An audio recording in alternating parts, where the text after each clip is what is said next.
গরু কিনতে গিয়া জোহরের নামাজ, আসরের নামাজ, মাগরিবের নামাজ, এশার নামাজ, এক ওয়াক্ত নামাজও আমনে পড়লেন না, আমনে গরু কিনতেন গিয়া। আবার কোরবানির দিন আড্ডি কোবাইতেন গিয়া আমনে জোহরও পড়লেন না, আসরও পড়লেন না, মাগরিবও পড়লেন না। আমনে যদি এরপরে আইসা এই মাইক দিয়েও কন আমি আল্লাহর জন্য কোরবানি দিছি, আমরা বুঝছি না কেন? আমরা সিরিয়া খাই, আমরা সিরিয়া খাই। হ্যাঁ, আমরা অনন্য ভাত খাইছি, এই মাত্র ভাত খাইছি, আগে তো খাইছি, আজকেও তো বেশিক্ষণ হয়েছে না ভাত খাইছি। আমরা কি সিরিয়াস ভাই? আমি বুঝি না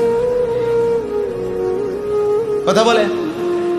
অতএব আমনে মানে উনি মনোযোগ দিয়ে কোরবানি দেন, এটা হলে মানে মনোযোগী কোরবানি, একেবারে খুব যত্ন নিয়া মনোযোগ দিয়া কোরবানি করতে আছে।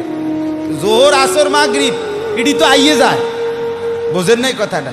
এটি তো কত শনিবার, কত রবিবারে, কত জোহর, কত আসর আইসে গেছে। আমি এই